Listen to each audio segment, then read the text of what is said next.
आप सभी का। आप देख रहे हैं भारत 24। मैं हूं आपके साथ पूर्णिमा मिश्रा और वक्त है 4 के बार का। उत्तर प्रदेश के पूर्व मुख्यमंत्री कल्याण सिंह की पुण्यतिथि की मौका है, जिसे बीजेपी ने अलीगढ़ में हिंदू गौरव दिवस के रूप में मनाया।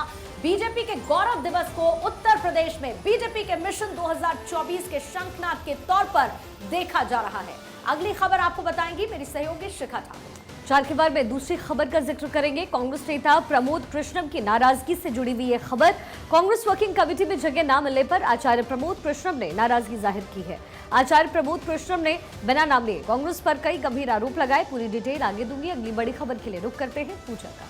और तीसरी बड़ी खबर है लखनऊ का जूता कांड। समाजवादी पार्टी के नेता स्वामी प्रसाद मौर्य को युवक ने जूता फेंक कर मारा। इस खबर पर विस्तार से आगे आपको मिलेगी जानकारी, लेकिन अगली खबर आपको बताएंगे प्रिया सिन्हा। बिहार की राजधानी पटना में अटल पार्क का नाम बदल दिया गया है। अब इसे कोकोनट पार्क के नाम से जाना जाएगा। क्यों ये फैसला लिया गया, किसने लिया, हर एक डिटेल्स, लेकिन उससे पहले रुख करेंगे पूर्णिमा मिश्रा का। और पहली खबर है उत्तर प्रदेश के पूर्व मुख्यमंत्री कल्याण सिंह को लेकर, जिनकी पुण्यतिथि का मौका है और बीजेपी ने अलीगढ़ में हिंदू गौरव दिवस के रूप में इसे मनाया है। इस कार्यक्रम में केंद्रीय गृह मंत्री अमित शाह शामिल हुए, जहां पर अपने भाषण के दौरान अमित शाह ने बीजेपी सरकार की तारीफ की। राम मंदिर का जिक्र करते हुए अमित शाह ने कहा कि राम मंदिर के शिलान्यास वाले दिन मैंने बाबूजी को फोन किया था और उन्होंने ये कहा था कि मेरे जीवन का उद्देश्य पूरा हुआ। उन्होंने जनता से अपील करते हुए कहा कि 2024 में 80 सीट बीजेपी के झोली में डालिए और नरेंद्र मोदी को फिर से प्रधानमंत्री बनाइए।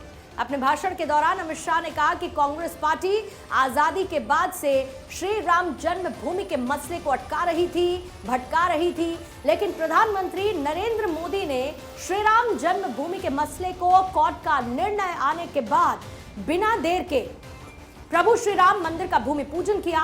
बीजेपी के इस गौरव दिवस को वेस्टर्न यूपी में मिशन 2024 के शंखनाद के तौर पर देखा जा रहा है।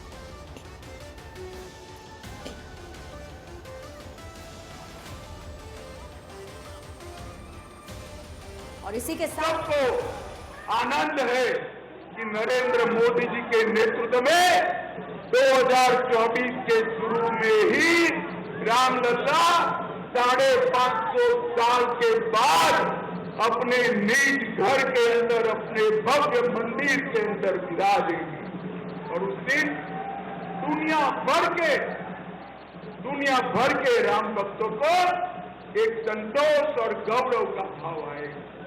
नरेंद्र मोदी जी ने गरीब कल्याण, पिछड़ों का सम्मान और राम मंदिर का अधूरा काम, ये तीनों कामों को ये 9 साल के अंदर अंजाम तक पहुंचाने का काम किया है। भाइयों बहनों और युवाओं, 2024 में चुनाव आने वाला है। आप बताइए, 73 सीटों का रिकॉर्ड तोड़कर 80 की 80 सीटों पर कमल खिलाएंगे क्या? अरे अंत तक जोर से उन्हें खिलाएंगे। श्रद्धेय बाबूजी को इससे बड़ी श्रद्धांजलि कोई नहीं हो सकती। मित्रों, 80 की 80 सीटों पर एक बार कमल खिलाइए, मोदी जी को फिर से प्रधानमंत्री बनाइए और पूरे भारत में संदेश भेजिए कि उत्तर प्रदेश भारतीय जनता पार्टी का अभेद गढ़ है, इसको कोई पराजित नहीं कर सकता। और इस मौके पर उत्तर प्रदेश के सीएम योगी आदित्यनाथ ने कल्याण सिंह को याद किया। अपने राजगद्दी प्राप्त करने से महत्वपूर्ण प्रभु श्री राम के चरणों में राजनीति को समर्पित करने के लिए उस समय त्याग करने का कार्य किया था। और आज हम सब जानते हैं जो अभियान 1990, 91, 92 और उसके उपरांत चला था, भगवान श्री राम के भव्य मंदिर के निर्माण का कार्य आज स्तर पर चल रहा है। कांग्रेस वर्किंग कमेटी में जगह ना मिलने पर आचार्य प्रमोद कृष्णम ने नाराजगी जाहिर की है। उन्होंने बगैर नाम लिए कांग्रेस पर कई गंभीर आरोप लगा दिए। उन्होंने कहा कि कांग्रेस में कुछ ऐसे नेता हैं जो हिंदू नाम से नफरत करते हैं। और पार्टी को वामपंथ के रास्ते पर ले जाना चाहते हैं। उन्होंने कहा कि इन नेताओं को वंदे मातरम और भगवा से भी ऐतराज है, नफरत है। आचार्य प्रमोद कृष्णम को कांग्रेस वर्किंग कमेटी में शामिल नहीं किए जाने को लेकर सोशल मीडिया पर पूछे गए एक सवाल के जवाब में उन्होंने कांग्रेस पर पूरी भड़ास निकाली और कहा कि कांग्रेस के कुछ नेताओं को हिंदू नाम से नफरत है, कांग्रेस के कुछ नेताओं को भगवा से नफरत है, उन्हें वंदे मातरम से भी नफरत है। कांग्रेस पार्टी को कुछ नेता जो है वो पार्टी को वामपंथ के रास्ते पर ले जाना चाहते हैं। कांग्रेस के कुछ नेता टुकड़े टुकड़े गैंग के लोगों को पसंद करते हैं। आचार्य ने अपने सोशल मीडिया अकाउंट एक्स पर लिखा है कि पार्टी के कुछ बड़े नेताओं को मेरी वेशभूषा और तिलक से चिढ़ है, जिन्हें मैं इस जन्म में नहीं छोड़ सकता। दरअसल कांग्रेस ने इस साल के अंत तक 5 राज्यों में होने वाले विधानसभा चुनाव और आगामी लोकसभा चुनाव को देखते हुए अपनी जो वर्किंग कमेटी है उसकी सूची जारी की, जिसमें सोनिया गांधी है, राहुल गांधी है, मल्लिकार्जुन खड़गे समेत कुल 39 सदस्यों को जगह मिली है। इनमें कई सीनियर नेताओं के नाम हैं, तो वहीं सचिन पायलट और शशि थरूर जैसे नेताओं के नाम भी शामिल हैं। आचार्य प्रमोद कृष्णम कांग्रेस महासचिव प्रियंका गांधी के करीबी माने जाते हैं, बावजूद इसके उन्हें CWC में शामिल नहीं किया गया। वो भारत माता की जैसे नफरत करते हैं, वंदे मातरम से उन्हें प्रॉब्लम है। भारत को टुकड़े टुकड़े करने की बात करने वाले लोग कांग्रेस पार्टी के बड़े बड़े पदों पर आ गए हैं। तो मुझे लगता है कि वो कांग्रेस पार्टी को महात्मा गांधी के रास्ते से हटा के, इंदिरा गांधी और पंडित जवाहरलाल नेहरू के रास्ते से हटा के वामपंथ के रास्ते पे ले जाना चाहते हैं। वहीं मऊ में स्याही कांड के बाद अब लखनऊ में जूता कांड हुआ है। समाजवादी पार्टी के नेता स्वामी प्रसाद मौर्य को युवक ने जूता फेंक कर मारा। वो समाजवादी पार्टी के पिछड़ा वर्ग के महासम्मेलन में शामिल होने के लिए इंदिरा प्रतिष्ठान पहुंचे थे। कार से उतरकर वो अंदर जा रहे थे, तभी वकील की ड्रेस में आए युवक ने जूते से उन पर हमला कर दिया। जूता स्वामी प्रसाद को छूता हुआ दूर गिरा। कार्यक्रम में पहुंचे अखिलेश यादव ने जूता कांड को लेकर बीजेपी पर हमला बोल दिया। उन्होंने कहा कि बीजेपी क्या करेगी, चुनाव से पहले किसको पता, कुछ भी होगा। बीजेपी जीरो टॉलरेंस की बात करते हैं तो जूता फेंकने की क्या जरूरत पड़ी है। स्वामी प्रसाद पर जूता फेंकने के बाद सपा कार्यकर्ताओं ने हमलावर युवक को पकड़ लिया और बाद में उसे पुलिस के हवाले कर दिया गया।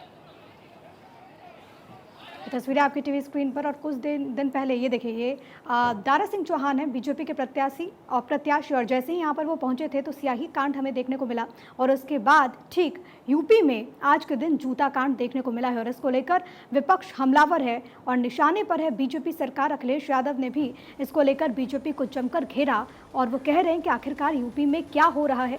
2 तस्वीरें आपकी टीवी स्क्रीन पर। हमलावर आरोपी को पकड़ लिया गया है और अब पुलिस मामले की तफ्तीश में जुटी हुई है। ओबीसी सम्मेलन के दौरान ये जूता यहाँ पर फेंका गया। आपको 2 तस्वीरों के जरिए मैं आपको दिखा रहे हैं। पहले मऊ में स्याही कांड, दूसरी तरफ लखनऊ में जूता कांड देखने को मिला है। स्वामी प्रसाद मौर्य पर जूता फेंके जाने को लेकर ओपी राजभर ने तंज कसा। क्या उन्होंने कहा, सुनवाते हैं। समाजवादी पार्टी अति पिछड़ों की दुश्मन है और जिस तरह का उन्होंने किया है, समाजवादियों ने किया है, ये अति पिछड़ों के साथ अन्याय है, उनके साथ धोखा है। और जो वो सम्मेलन कर रहे हैं वो अति पिछड़ों को अपमानित करने के लिए, अति पिछड़ों के साथ उनके हक को लूटने के लिए कि मौका मिलेगा तो फिर इनको गुमराह करके हम हक लूटेंगे, जिसका नजीर उन्होंने खुद पेश किया जूता चला करके समाजवादियों ने। कि वही गाना फिर याद आता है कि मेरे अंगने में तुम्हारा क्या काम है।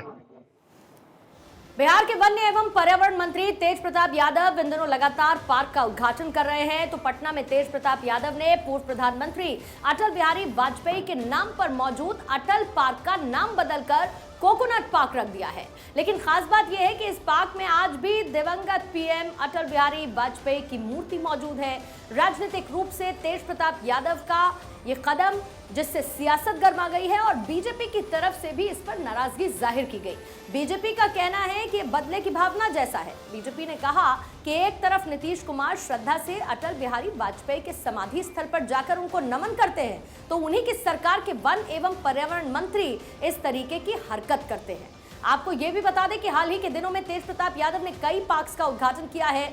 बीजेपी का कहना है कि राजधानी में एक भी पार्क नया नहीं बनाया गया, तमाम पुराने पार्क्स का रंग रोगन करवाकर उन्हीं का उद्घाटन किया जा रहा है।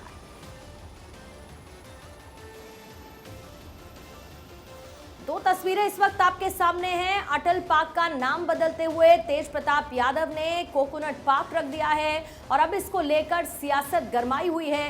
दो तस्वीरें आप देखिए। 16 अगस्त की पहली तस्वीर जब नीतीश कुमार पहुंचे थे श्रद्धांजलि अर्पित करने के लिए अटल बिहारी वाजपेयी को, उनकी जयंती का मौका था।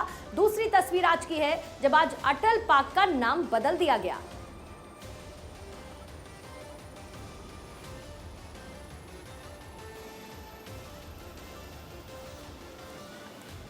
और इसी बीच बिहार बीजेपी के अध्यक्ष सम्राट चौधरी ने नीतीश कुमार पर जमकर हमला बोला। सम्राट चौधरी ने कहा कि नीतीश अटल के सम्मान का झूठा दावा करते हैं। नीतीश जी का पोल खुल गया। सरदेय अटल बिहारी वाजपेयी जी का भी सम्मान बिहार में नहीं है।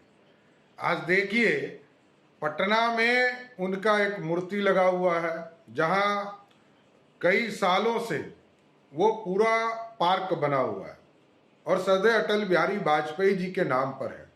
लेकिन नीतीश जी के राज में अब उनका नामकरण भी बदलने का काम नीतीश कुमार की सरकार कर रही है। यही है नीतीश कुमार जी का अटल जी के प्रति सम्मान। नीतीश जी बोलते कुछ है और करते कुछ और है। तो देखिए, सियासी बयानबाजियों का दौर लगातार जारी है। इस बीच केंद्रीय मंत्री नित्यानंद राय ने भी नीतीश सरकार पर हमला बोला है। देखिए, जी के नाम पर बने हुए कंकड़बाग में पार्क जो बिहार सरकार बनाई थी, वहां उनकी मूर्ति लगी है। उस पार्क का नाम अटल बिहारी वाजपेयी से बदलकर कोकोनट पार्क के रूप में आज तेजस्वी जी उसका उद्घाटन करने जा रहे हैं। घोर आपत्तिजनक है। भारत रत्न अटल बिहारी वाजपेयी से बने नाम से बने पार्क को हटाना एक अपराध जैसा है। तेजस्वी जी ध्यान दीजिए, जनता पूछेगी, देश पूछेगा। और नीतीश जी आप अभी भी तेजस्वी जी को रोकिए। अगर आप नहीं रोके तो कल आपका भी नाम पहले बदलते रहे हैं, 1 दर्जन नाम आपका बदल कर कहते रहे। तेजस्वी जी आपका भी नाम बदल देंगे।